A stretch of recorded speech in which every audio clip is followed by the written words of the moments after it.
വയനാടിന് കേരളത്തിന്റെ സഹായം തുടർന്നുകൊണ്ടേയിരിക്കുകയാണ്. വയനാട്ടിലേക്ക് അവശ്യ വസ്തുക്കൾ ഇപ്പോഴും എത്തിച്ചുകൊണ്ടേയിരിക്കുന്നു. വിവിധ സന്നദ്ധ സംഘടനകളുടെ നേതൃത്വത്തിൽ അടക്കം ആണ് ഇത്തരത്തിൽ വലിയ തോതിൽ സഹായം എത്തിച്ചുകൊണ്ടേയിരിക്കുന്നത്. അതേസമയം തന്നെ മുഖ്യമന്ത്രിയുടെ ദുരിതാശ്വാസ നിധിയിലേക്കുള്ള ധനസഹായവും ഇപ്പോഴും തുടർന്നുകൊണ്ടേയിരിക്കുകയാണ്. 2018 പ്രളയകാലത്ത് നമ്മൾ കണ്ടതാണ്. കൊച്ചുകുട്ടികൾ മുതൽ പ്രായമായവർ വരെ അവരുടെ സമ്പാദ്യത്തിന്റെ ഒരു ഭാഗം അതിജീവനത്തിനായി നൽകുന്നത്. അതിന് സമാനമായ തരത്തിൽ തന്നെയാണ് വയനാടിന്റെ പുനരധിവാസത്തിന് വേണ്ടിയുള്ള ശ്രമങ്ങൾ കേരളം ഒറ്റക്കെട്ടായി തുടരുന്നത്.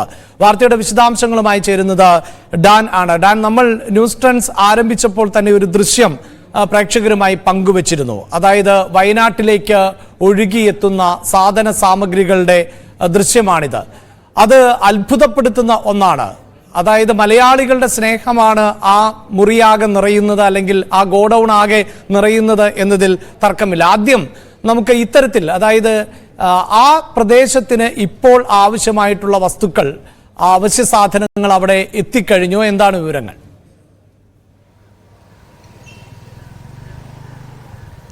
അഭിലാഷ്, ഏതാനും ദിവസങ്ങൾക്ക് മുമ്പ് ഈ ദുരന്തം ഉണ്ടായതിന് പിന്നാലെ ചൂരൽമലയിലെ ബേസ് ക്യാമ്പിലേക്ക് രക്ഷാദൌത്യത്തിന് പോകുന്ന ആളുകൾക്ക് സഹായവുമായി ഭക്ഷണവും വെള്ളവുമായി കേരളത്തിന്റെ വിവിധ ഭാഗങ്ങളിൽ നിന്ന് സന്നദ്ധ സംഘടനകൾ എത്തിയതും അവരെ നിർബന്ധിച്ച് മടക്കി അയച്ചതും പിന്നീട് അത് വിവാദമായി മാറിയതുമൊക്കെ കേരളം സജീവമായി ചർച്ച ചെയ്തതാണ്.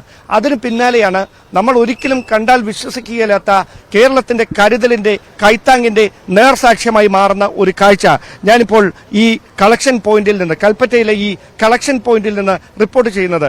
ഇവിടെയാണ് ഇതിപ്പോൾ തമിഴ്നാട്ടിൽ നിന്ന് ഇതുപോലെ സാധന സാമഗ്രികളുമായി ഇവിടേക്ക് എത്തിയിരിക്കുന്ന, സഹായഹസ്തവുമായി എത്തിയിരിക്കുന്ന ഒരു വാഹനമാണ്. ഇതിനകത്തോട്ട് പോയാൽ കണ്ണ് മഞ്ഞളിച്ചു പോകും. അത്ര വലിയൊരു കാഴ്ചയാണ്. കാരണം നമ്മുടെ ജനങ്ങൾ, മലയാളികൾ ഈ നാടിനെ ഇങ്ങനെ ചേർത്ത് നിർത്താൻ എത്ര വലിയൊരു കരുതലാണ് കാണിച്ചത് എന്നതിന് ഇതിലും വലിയൊരു ഉദാഹരണം വേണ്ട. ഇത്രയധികം സാധനങ്ങളാണ് ഇത്രയും ദിവസങ്ങൾ കൊണ്ട് ദുരിതമനുഭവിക്കുന്നവർക്ക് കൈത്താങ്ങാകുന്നതിന് വേണ്ടി ഇവിടേക്ക് എത്തിച്ചിരിക്കുന്നത്.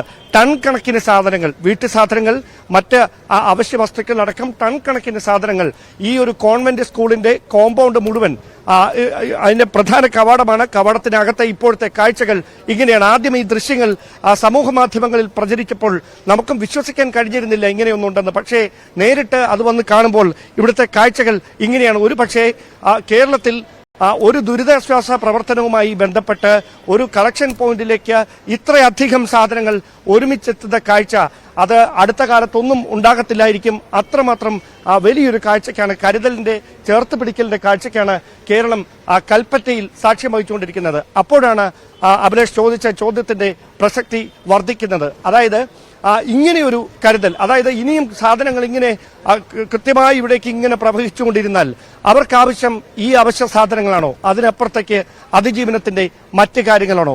അതിൽ വ്യക്തത വരുത്തേണ്ടത് അധികാരികൾ തന്നെയാണ്. പക്ഷേ ഈ കാഴ്ചകൾക്ക് മുമ്പിൽ കേരളം കൈകൂപ്പും. കാരണം ഈ കരുതൽ, ഈ ചേർത്ത് നിർത്തൽ അത് ഒരു ജനതയ്ക്ക് പുതിയൊരു പ്രതീക്ഷയാണ് നൽകുന്നത്. ആ പ്രതീക്ഷയ്ക്ക് നേതൃത്വം നൽകാൻ സർക്കാരിന്റെ സംവിധാനങ്ങൾക്കപ്പുറത്തേക്ക് സാധാരണക്കാരായ ആളുകളും തങ്ങളാലാവുന്നത് വിറ്റ് പെറുക്കി ഈ ദുരിതമനുഭവിക്കുന്ന ജനങ്ങളോടുള്ള സ്നേഹവും കരുതലും കാണിക്കുന്നതിന് വേണ്ടി ഈ കളക്ഷൻ പോയിന്റിലേക്ക് ഇങ്ങനെ എത്തിച്ചിരിക്കുന്നുവെന്ന് പറയുമ്പോൾ ഇതാണ് കേരളത്തിന്റെ കൈത്താങ്ങിന്റെ പുതിയ മാതൃകയായി മാറുന്നതും. അഭിലാഷ്, തീർച്ചയായും ഡാൻ പറയുന്നത് പോലെ ഒരുപക്ഷെ ആ കളക്ഷൻ സെന്ററിന് സ്ഥലപരിമിതിയുണ്ടോ എന്ന് പോലും നമുക്ക് തോന്നിപ്പോകും. ആ സ്ഥലം മതിയാവില്ല. കാരണം ഇനിയും കേരളത്തിന്റെ വിവിധ ഭാഗങ്ങളിൽ നിന്നടക്കം വാഹനങ്ങൾ ഇത്തരത്തിൽ പുറപ്പെടാനിരിക്കുന്നതേയുള്ളൂ. ഡാൻ, നമ്മൾ ആവർത്തിച്ച് പറയുന്നു, ഈ ഒരു സ്നേഹവും കരുതലും അതിന്റെ അതേ അർത്ഥത്തോടു കൂടി തന്നെയാണ് ഡാൻ നമ്മൾ പ്രേക്ഷകരുമായി പങ്കുവെക്കുന്നത്. ഇതാണ് നമുക്ക് വേണ്ടതും. പക്ഷേ ഇപ്പോഴും സംസ്ഥാനത്തിന്റെ വിവിധ ഭാഗങ്ങളിൽ നിന്നടക്കം ഈ വാഹനങ്ങളൊക്കെ എത്താനിരിക്കുമ്പോൾ നമുക്കറിയാമല്ലോ, ഇതെല്ലാം ഈ അവശ്യ വസ്തുക്കൾ ആണ്. ഇതിനൊക്കെ ഒരു ടൈം പീരീഡ് ഉണ്ടല്ലോ ഡാൻ. അതിൽ തന്നെ ഇപ്പോൾ പച്ചക്കറിയുണ്ട്, പലവ്യഞ്ജനങ്ങൾ ഉണ്ട്. അതൊരു പരിധിക്കപ്പുറത്തേക്ക് ഒറ്റഘട്ടത്തിൽ അല്ല, അല്ലെങ്കിൽ ഒരേ സമയത്തല്ല ശേഖരിക്കേണ്ടി വരുന്നത്. അതുകൊണ്ടാണ് നമുക്ക് ഈ വാർത്ത ഇതേ അർത്ഥത്തിൽ തന്നെ പ്രേക്ഷകരിലേക്ക് എത്തിക്കേണ്ടി വരുന്നത്.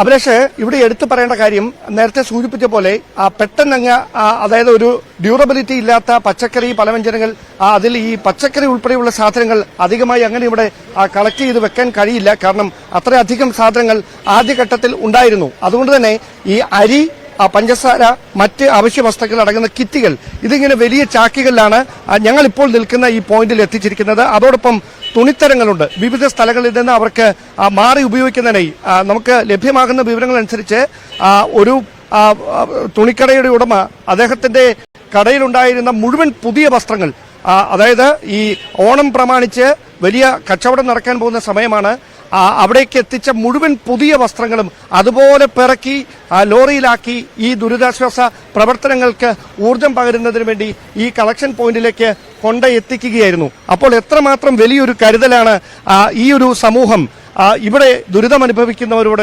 കാണിക്കുന്നത് എന്നതിന് ഇതിനേക്കാൾ വലിയൊരു ഉദാഹരണം വേറെ ആവശ്യമായി വരില്ല. സ്വാഭാവികമായി ഇത്തരമൊരു സാഹചര്യത്തിൽ ഈ ഒരു പ്രവർത്തനങ്ങൾ ഏകോപിപ്പിക്കുന്നത് വയനാട്ടിലെ കൽപ്പറ്റയിലെ റവന്യൂ ഡിപ്പാർട്ട്മെന്റിന്റെ അധികൃതരാണ്. ഡെപ്യൂട്ടി കളക്ടർ അനിതകുമാരിയുടെ നേതൃത്വത്തിലാണ് ഈ പ്രവർത്തനങ്ങൾ ഇങ്ങനെ പുരോഗമിച്ചുകൊണ്ടിരിക്കുന്നതും. ഡെപ്യൂട്ടി കളക്ടർ എന്നോടൊപ്പം ചേരുന്നു. ഇവിടേക്ക് എത്ര ദിവസമായി ഇങ്ങനെ അധികമായി ഇങ്ങനെ ഈ കളക്ഷൻ പോയിന്റിലേക്ക് സാധനങ്ങൾ എത്താൻ തുടങ്ങിയിട്ട്? നമ്മൾ തുടങ്ങിയ അന്ന് മുതൽ ഇതേവരെ ഇന്ന് വരെ നമുക്ക് ആവശ്യമായ കാര്യങ്ങൾ വന്നുകൊണ്ടിരിക്കുന്നുണ്ട്. എല്ലാ ജില്ലകളിൽ നിന്നും?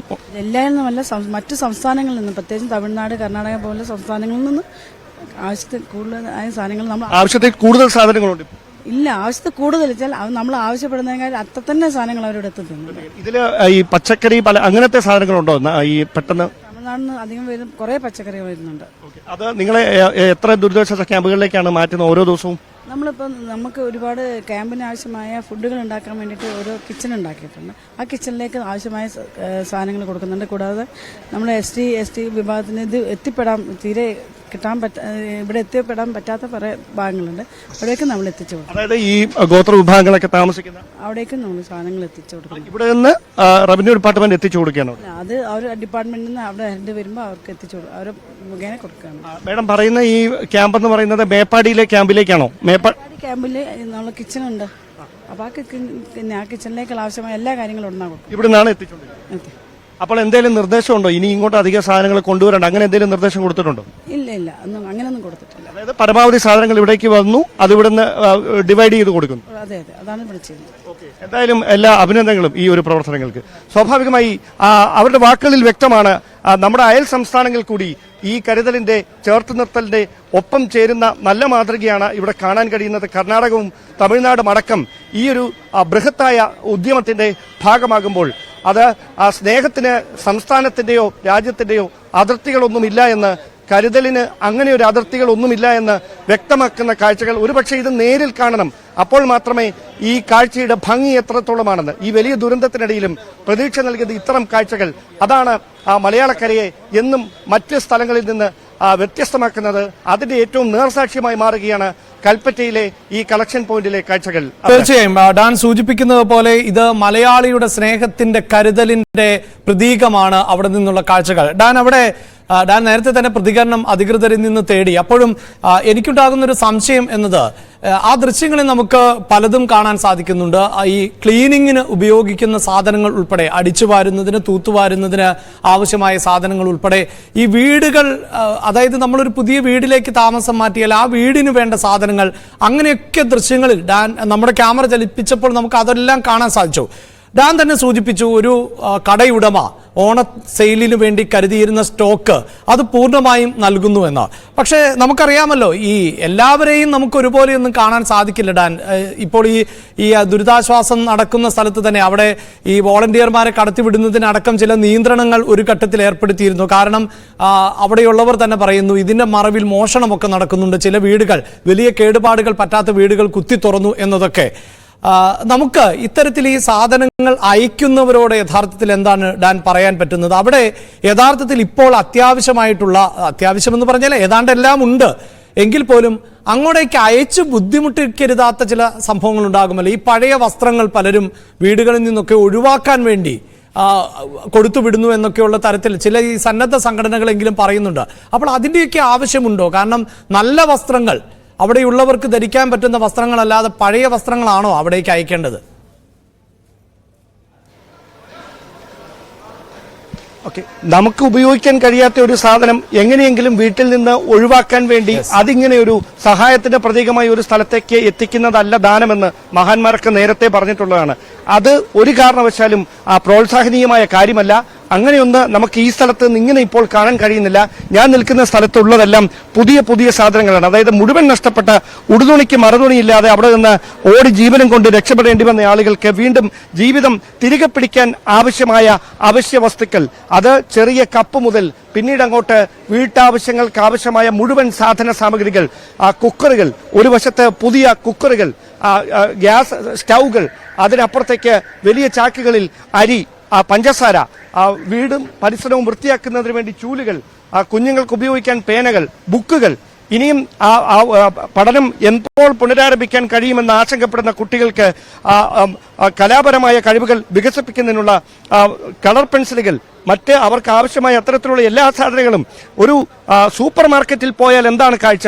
അങ്ങനെ ഒരു 4-5 സൂപ്പർ മാർക്കറ്റുകളിലെ സാധനങ്ങൾ ഒരുമിച്ചൊരു സ്ഥലത്തേക്ക് എത്തിച്ചാൽ എന്താകുമോ സ്ഥിതി? അതാണ് ഇപ്പോൾ ഈ സെന്റ് ജോസഫ് കോൺവെന്റ് സ്കൂളിൽ നിന്ന് നമുക്ക് കാണാൻ കഴിയുന്നത്. ഒരുപക്ഷെ ഇങ്ങനെയൊരു കാഴ്ച സമീപകാലത്തൊന്നും ഇങ്ങനെയൊരു കരുതലിന്റെ കാഴ്ച നമ്മൾ കണ്ടിട്ടുണ്ടാകില്ല. ഏറ്റവും പ്രധാനപ്പെട്ട ഒരു വെല്ലുവിളിയായി മാറുന്നത് ഈ സഹായം എത്തിക്കുന്ന ആളുകൾ, അത് സംസ്ഥാനത്തിന്റെ പല ഭാഗങ്ങളിൽ നിന്നുള്ളവരുണ്ട്. ആയിരക്കണക്കിന് ആളുകൾ അതിൽ നേരിട്ടും അല്ലാതെയും പങ്കാളികളാകുകയാണ്. പക്ഷെ അവർക്കാർക്കും പരസ്പരം ആശയവിനിമയം നടത്തി ഏതാണ് യഥാർത്ഥത്തിൽ ഇവിടെ ആവശ്യമായിട്ടുള്ളതെന്ന് മനസ്സിലാക്കി ഓരോരുത്തർ വെവ്വേറെ സാധനങ്ങൾ എത്തിക്കാൻ കഴിയാത്ത ഒരു സാഹചര്യം, നമുക്കത് ഒരിക്കലും പ്രായോഗികമല്ല. അങ്ങനെ ഒരു ഏകോപനം ഇവിടെ ഇല്ലാത്തത് കൊണ്ടാണ് ഒരേ സാധനങ്ങൾ തന്നെ ഒരുപാട് എത്തുന്ന സാഹചര്യം ഉണ്ടാകുന്നത്. അവിടെ മേഡം തന്നെ സൂചിപ്പിച്ച പോലെ പച്ചക്കറി ഉൾപ്പെടെയുള്ള സാധനങ്ങളാണ് അധികം നാൾ ഇരിക്കാത്തത്. ബാക്കിയെല്ലാം ഈ ആദിവാസി ഗോത്രമേഖലകളടക്കം, അതായത് വനമേഖലകളിൽ ഒറ്റപ്പെട്ട് ക്യാമ്പുകളിലേക്ക് എത്താൻ കഴിയാത്ത ആളുകൾക്കടക്കം നൽകിക്കൊണ്ട് ഇവിടെയുള്ള സാധനങ്ങൾ അപ്പോൾ തന്നെ മുഴുവനായി വിതരണം ചെയ്ത് തീർക്കുന്നതിന് വേണ്ടിയിട്ടുള്ളൊരു നീക്കം.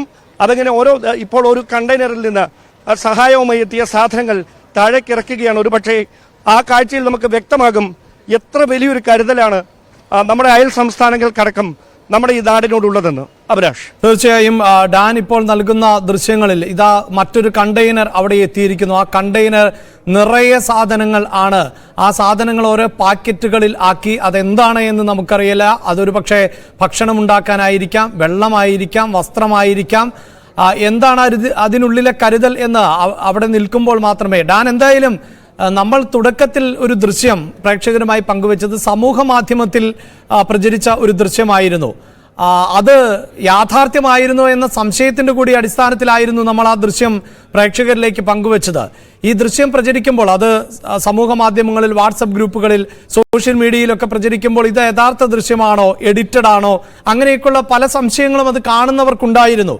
എന്തായാലും ആ സംശയം നമ്മൾ മാറ്റിക്കൊടുത്തിരിക്കുകയാണ് പ്രേക്ഷകർക്ക്. ഇത് കേരളത്തിന്റെ സ്നേഹമാണ്. വയനാട്ടിലെ കളക്ഷൻ സെന്ററിൽ നിന്നുള്ള തത്സമയ ദൃശ്യങ്ങളാണ്. അവിടെ നിന്ന് ഞങ്ങളുടെ പ്രതിനിധി ഡാൻ കുര്യനാണ് ഈ റിപ്പോർട്ട് നൽകിക്കൊണ്ടിരിക്കുന്നത്. ഡാൻ, ഇപ്പോൾ വന്നിട്ടുള്ള കണ്ടെയ്നർ, അങ്ങനെയുള്ള കണ്ടെയ്നറുകളാണല്ലോ അവിടേക്ക് എത്തുന്നത്.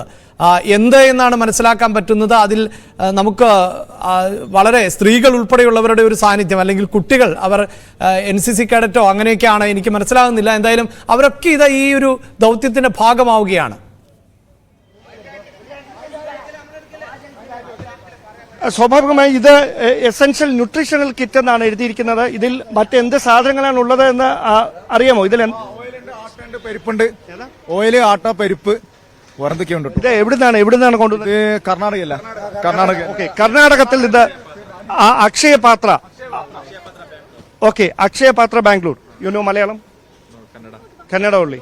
ഓക്കെ, അപ്പോൾ അക്ഷയപാത്ര എന്ന ഒരു സംഘടന ഇവരുടെ നേതൃത്വത്തിലാണ് ഇവിടേക്ക് ഒരു കണ്ടെയ്നർ നിറയെ അവശ്യ വസ്തുക്കളുമായി സാധനങ്ങൾ 6 കണ്ടെയ്നറുകളിൽ ഇവിടേക്ക് സാധനങ്ങൾ എത്തിച്ചിരിക്കുകയാണ്. ആ സാധനങ്ങൾ ഓരോ കണ്ടെയ്നറുകളിൽ നിന്ന് എടുത്ത് മാറ്റി 5000 കിറ്റുകളുമായാണ് അവരിവിടേക്ക് എത്തിയിരിക്കുന്നതെന്നാണ് പറയുന്നത്. From which part of Karnataka? Bangalore. Okay, total 5,000 kits. 5,000 kits. Yes. All including these essential commodities. Yes. Okay. അപ്പോൾ അത്തരത്തിൽ അവശ്യ സാധനങ്ങൾ നിറച്ച 5000 പാക്കറ്റുകളാണ് ഇവിടേക്ക് ഇങ്ങനെ എത്തിച്ചിരിക്കുന്നത്. സ്വാഭാവികമായി ഓരോ കണ്ടെയ്നറുകളിൽ നിന്നുള്ള സാധനങ്ങൾ അതിവേഗത്തിൽ സ്റ്റുഡന്റ് പോലീസ് കേഡറ്റും NCCയും മറ്റ് സന്നദ്ധ പ്രവർത്തകരും സർക്കാർ ഉദ്യോഗസ്ഥരും ഒരുമിച്ച് ചേർന്ന് അവിടേക്ക് ഇറക്കി വെക്കുന്ന കാഴ്ചയാണ് നമ്മുടെ ക്യാമറമാൻ പ്രജിത്ത് അവർ ആ സാധനങ്ങൾ എടുത്തു വെക്കുന്ന സ്ഥലത്തേക്ക്. ഒരുപക്ഷെ ആ കാഴ്ച അപ്പോൾ കൂടുതൽ വ്യക്തമാകും. എത്രയധികം സാധനങ്ങളാണ് ഇവിടേക്ക് എത്തിക്കൊണ്ട് ഇരിക്കുന്നത് എന്നതിന് ഇത് നേരിൽ തന്നെ കാണണം അഭിലാഷ്. അപ്പോഴേ അതിന്റെ ഒരു കൗതുകം എത്രത്തോളമാണ് എന്ന് മനസ്സിലാക്കുകയുള്ളൂ. ഇതാണ് ഇവിടേക്ക് ഒരു വലിയൊരു ഉത്സവത്തിന് സദ്യ ഉണ്ടാക്കാൻ എങ്ങനെയാണോ അവിടേക്ക് കുശിനിക്കാർ എത്തുന്നത്, ആ സ്ഥലത്തിന്റെ കാഴ്ചയ്ക്ക് സമാനമാണ് ഇവിടുത്തെ പച്ചക്കറികൾ. ഇത് തമിഴ്നാട്ടിൽ നിന്നടക്കമാണ് കൂടുതലായും എത്തിയിരിക്കുന്നത്. നമുക്കറിയാം സ്കൂൾ യുവജനോത്സവമൊക്കെയായി ബന്ധപ്പെട്ട് നമ്മളിങ്ങനെ കലവറ, ശരിയാണ് ഡാൻ സൂചിപ്പിക്കുന്ന പോലെ ഈ ദൃശ്യങ്ങൾ കണ്ടപ്പോൾ എനിക്കും സംസ്ഥാന സ്കൂൾ കലോത്സവത്തിന്റെ കലവറ പോലെയാണ് തോന്നിയത്. ഈ ഒരു ദുരന്ത സ്ഥലത്ത് നിന്നാണ് നമ്മൾ ഇത് പറയേണ്ടതെങ്കിൽ പോലും അത് പറയാതെ വയ്യടാൻ. കാരണം അത്രമേൽ പറഞ്ഞാൽ തീരാത്ത ഒരു മാർക്കറ്റ്, അവിടെ ഒരു പച്ചക്കറി മാർക്കറ്റ് എങ്ങനെയാണോ പ്രവർത്തിക്കേണ്ടത് അതിന് സമാനമായ തരത്തിലേക്ക് അവിടെ സാധനങ്ങൾ എത്തിയിട്ടുണ്ട്.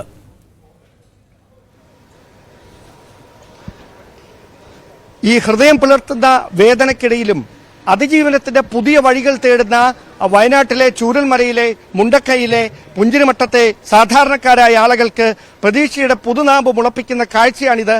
ഇതിനപ്പുറം എന്താണ് നമ്മുടെ സഹജീവികളോട് എങ്ങനെയാണ് സ്നേഹം കാണിക്കേണ്ടതിന്റെ വ്യക്തമായ വാക്കുകൾക്കപ്പുറത്ത് അത് പ്രവൃത്തിയിലൂടെ സ്നേഹമായി മാറുമ്പോൾ അരിയായും പച്ചക്കറിയായും പഞ്ചസാരയായും തുണിത്തരങ്ങളായും മറ്റ് എല്ലാ അവശ്യ സാധനങ്ങളുമായി ഇവിടേക്ക് ആ സാധനങ്ങൾ ഇങ്ങനെ ഒഴുകിയെത്തുകയാണ്. നേരത്തെ സൂചിപ്പിച്ച പോലെ ഇതൊക്കെ നേരത്തെ എത്തിച്ചതാണ്. വാടി തുടങ്ങിയിട്ടുണ്ട് ഈ ക്യാരറ്റുകളൊക്കെ, എനിക്ക് അങ്ങനെ തോന്നുന്നു വാടി തുടങ്ങിയിട്ടുണ്ട്. ഇതൊക്കെ ദിവസങ്ങൾക്ക് മുമ്പ് എത്തിച്ചതാണ്. ഈ ദുരന്തം ഉണ്ടായ ആ ദിവസം മുതൽ ഇവിടേക്ക് ഇങ്ങനെ സാധനങ്ങൾ എത്തിക്കൊണ്ടേയിരിക്കുകയാണ്. അതുകൊണ്ട് തന്നെ ഈ പച്ചക്കറിയും മറ്റ് അനുബന്ധ സാധനങ്ങളുമായിരിക്കാം ആദ്യഘട്ടത്തിൽ ഇവിടെ നിന്ന് ഈ ദുരിതാശ്വാസ ക്യാമ്പുകളിലേക്ക് പരമാവധി എത്തിച്ച് ഉപയോഗിക്കുന്നവരുടെ നീക്കം നടത്തി. ഇതൊക്കെ വലിയ ചാക്കിൽ കൊച്ചുള്ളിയാണ്, ചുവന്നുള്ളിയാണ്. അങ്ങനെ നിരവധി ചാക്കുകൾ ഇങ്ങനെ ഉള്ളിയും വെള്ളരിക്കയും മറ്റ് അവശ്യ സാധനങ്ങളും ഇങ്ങനെ കൂട്ടിവെച്ചിരിക്കുകയാണ്. ഒരുപക്ഷെ കുറച്ചധികം നാളുകളിലേക്ക് അവർക്ക് ആവശ്യമായിട്ടുള്ളതെല്ലാം ഈ ക്യാമ്പിൽ ഇപ്പോൾ തന്നെ എത്തിയിട്ടുണ്ട് എന്നാണ് നമുക്ക് മനസ്സിലാക്കാൻ കഴിയുന്നതും. അഭിലാഷ്, തീർച്ചയായും വയനാട്ടിലെ ഈ കളക്ഷൻ പോയിന്റിൽ നിന്നുള്ള വാർത്തയുടെ വിശദാംശങ്ങൾ ആണ് ഡാൻ നൽകിക്കൊണ്ടിരിക്കുന്നത്. എന്തായാലും ഡാൻ, ഇപ്പോൾ നമുക്ക് വലിയ പ്രതീക്ഷയാണല്ലേ ഇത് നൽകുന്നത്. ഒരു പക്ഷേ ഈ അടിയന്തരമായ സാഹചര്യം എന്നത് ക്യാമ്പിലെ ഭക്ഷണം, ക്യാമ്പിൽ അവർക്ക് വേണ്ട വസ്ത്രം, അല്ലെങ്കിൽ അവശ്യ വസ്തുക്കൾ, മറ്റ് ഈ വൃത്തിഹീനമായ സാഹചര്യങ്ങൾ ഒഴിവാക്കുന്നതിന് വേണ്ടി ക്ലീനിങ് സംവിധാനങ്ങൾ, ക്യാമ്പിൽ താമസിക്കുന്നവരുടെ ആരോഗ്യ പരിപാലനത്തിനുള്ളത്, അവരുടെ മാനസികവും ശാരീരികവുമായ തിരിച്ചുവരവിന് ആവശ്യമായ വസ്തുക്കൾ, അതെല്ലാം അവിടെയുണ്ട് എന്നതിനപ്പുറത്ത് ഒരു പക്ഷേ ഈ അതിജീവനം എന്നത് അവിടം കൊണ്ട് അവസാനിക്കുന്നില്ലല്ലോ ഡാൻ. ഇനി നമുക്ക് അവരെ പുനരധിവസിപ്പിക്കേണ്ടതുണ്ട്, അതിന് കൃത്യമായ സ്ഥലം കണ്ടെത്തേണ്ടതുണ്ട്, അവർക്ക് വീടുകൾ വെച്ച് നൽകേണ്ടതുണ്ട്. അങ്ങനെ അവർ വീട്ടിലേക്ക് പ്രവേശിക്കുമ്പോൾ അവർ എവിടെയാണ് താല്പര്യപ്പെടുക എന്നതൊന്നും നമുക്കറിയില്ല. അവർക്ക് തുടർന്ന് ജോലി ലഭിക്കേണ്ടതുണ്ട്. ഇന്നലെ ഒരു വ്യക്തി പറയുന്നത് കേട്ടിരുന്നു, ഇതൊരു ചെറിയ ഗ്രാമമായിരുന്നു, ഞങ്ങൾ കുറച്ച് വീട്ടുകാർ മാത്രമേ ഉണ്ടായിരുന്നുള്ളൂ, വൈകിട്ട് 7 മണി വരെയൊക്കെ ഞങ്ങൾ ഈ കവലയിൽ ഒത്തുകൂടും, അതിനുശേഷമൊക്കെയാണ് വീട്ടിലേക്ക് പോകാറുള്ളത്. അതാണ് അവരുടെ ഒരു ജീവിത രീതിയും. എവിടേക്കെങ്കിലും മാറ്റി പറിച്ചു നട്ടാൽ അത് അവർക്ക് പെട്ടെന്നൊന്നും പൊരുത്തപ്പെടാൻ സാധിക്കണമെന്നില്ല. പക്ഷേ എങ്കിൽ പോലും ഇത് ഒരു കരുതലായി തുടരുക തന്നെ ചെയ്യും. വയനാട്ടിലെ ഓരോരുത്തരും തിരികെ ജീവിതത്തിലേക്ക് പ്രവേശിക്കുന്നത് വരെ നമ്മൾ ഇത് തുടരും എന്നതിന്റെ കൃത്യമായ സൂചന കൂടിയല്ലേ ആ ക്യാമ്പ്?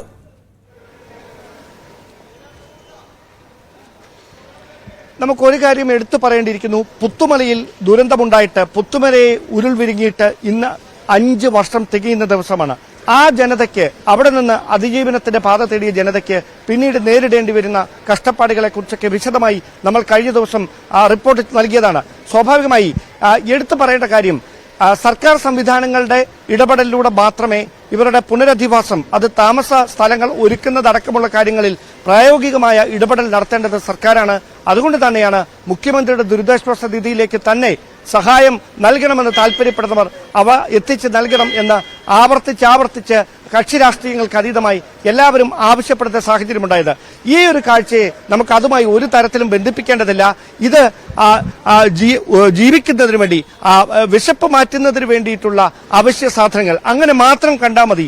ഈ മനോഹരമായ ഇവിടെ നിന്ന് കാണുന്ന ഈ മനോഹരമായ കരുതലിന്റെ കാഴ്ചയെ വിശപ്പ് മാറ്റാനുള്ള ഒരു അതിജീവനത്തിന്റെ വിശപ്പ് മാറ്റാനുള്ള ഒരു കാഴ്ചയായി മാത്രം കണ്ടാൽ മതി. അതിനപ്പുറത്തേക്ക് ബാക്കിയെല്ലാം കൃത്യമായ പ്ലാനിങ്ങോടെ ആസൂത്രണത്തോടെ തന്നെ നടപ്പിലാക്കേണ്ട കാര്യമാണ്. അവിടെയാണ് ഇപ്പോൾ 13-ലേറെ ക്യാമ്പുകളിലായി കഴിയുന്ന നിരവധി കുടുംബങ്ങൾ ഇപ്പോഴും വ്യക്തതയില്ല എത്ര പേർ രക്ഷപ്പെട്ട് മറ്റ് സ്ഥലങ്ങളിലേക്കൊക്കെ പോയിട്ടുണ്ടെന്ന്. ആ കണക്കുകളൊക്കെ ടാലി ചെയ്തു വരുന്നതേ ഉള്ളൂ. അത്രയധികം കുടുംബങ്ങളെ പുനരധിവസിപ്പിക്കുന്നതിനുള്ള പ്രായോഗികമായ ഇടപെടലുകൾ അത് വരും ദിവസങ്ങളിൽ നടക്കുന്ന വിശദമായ ചർച്ചകളിലൂടെ പ്രധാനമന്ത്രി ഉൾപ്പെടെ എത്തുന്ന സന്ദർശനങ്ങളിലൂടെ അതുമായി ബന്ധപ്പെട്ട കൃത്യമായൊരു ഒരു പാക്കേജ് തന്നെ പ്രഖ്യാപിക്കപ്പെടുമെന്ന പ്രതീക്ഷയിലാണ് സർക്കാരുമുള്ളത്. അതിനിടയിലാണ് ഇവിടെ നിന്ന് ഏറ്റവും സ്നേഹവും കരുതലുമൊക്കെ ചേർത്ത് വെക്കുന്ന ഈ സുന്ദരമായ കാഴ്ചകൾ ഇങ്ങനെ റിപ്പോർട്ട് ചെയ്യാൻ കഴിയുന്നതും. അഭിലാഷ്, തീർച്ചയായും അതുകൊണ്ട് തന്നെയാണ് നമ്മൾ ന്യൂസ് ടെൻസിൽ ഇന്ന് ആദ്യ വിഷയമായി തന്നെ ഈ ദൃശ്യങ്ങൾ പ്രേക്ഷകരിലേക്ക് എത്തിച്ചത്. ഇതാണ് കേരളത്തിന്റെ കരുതൽ, കേരളത്തിന്റെ സ്നേഹം. ഒപ്പം നമ്മുടെ അയൽ സംസ്ഥാനങ്ങളായ തമിഴ്നാട്, കർണാടകം ഉൾപ്പെടെ നമ്മുടെ രാജ്യത്തിന്റെ വിവിധ ഭാഗങ്ങളിൽ നിന്നടക്കം വയനാടിനു വേണ്ടിയുള്ള കരുതൽ തുടരുന്നു. വയനാട്ടിലേക്ക് സഹായപ്രവാഹം തുടരുകയാണ്. പ്രേക്ഷകരോട് എടുത്തു പറയുന്നു, ഈ സഹായം തുടരുക തന്നെ വേണം. പക്ഷേ അത് ഏതെങ്കിലും തരത്തിൽ നമ്മുടെ വീട്ടിലെ പഴയ വസ്തുക്കൾ ഒഴിവാക്കുന്നതിന് വേണ്ടി ആകരുത്. മറിച്ച് വയനാടിന്റെ ആവശ്യം എന്ത് എന്ന് തിരിച്ചറിഞ്ഞുകൊണ്ട് തന്നെ അവിടെ എന്താണോ ആവശ്യം അതായിരിക്കണം വയനാട്ടിലേക്ക് നമ്മൾ എത്തിക്കേണ്ടത്. അതിനപ്പുറത്ത് അവിടെ ഒരു മാലിന്യ കൂമ്പാരമാക്കുന്ന സാഹചര്യത്തിലുള്ളതൊന്നും അവിടേക്ക് അയക്കാൻ പാടില്ല. സന്നദ്ധ പ്രവർത്തകരെ സംബന്ധിച്ചിടത്തോളം അത് സംബന്ധിച്ച ധാരണയുണ്ട്. അത് കൃത്യമായി വേർതിരിച്ച് ഈ ആവശ്യമുള്ളവരുടെ കരങ്ങളിലേക്ക് എത്തുന്ന തരത്തിൽ തന്നെയായിരിക്കണം നമ്മൾ അവരെ സഹായിക്കേണ്ടത്. ഇനിയും അത് തുടരുക തന്നെ വേണം. വയനാട്ടിലെ കളക്ഷൻ ക്യാമ്പിൽ നിന്നുള്ള ദൃശ്യങ്ങൾ, തത്സമയ ദൃശ്യങ്ങൾ ആണ് നമ്മൾ പ്രേക്ഷകരുമായി പങ്കുവച്ചത്. അതേ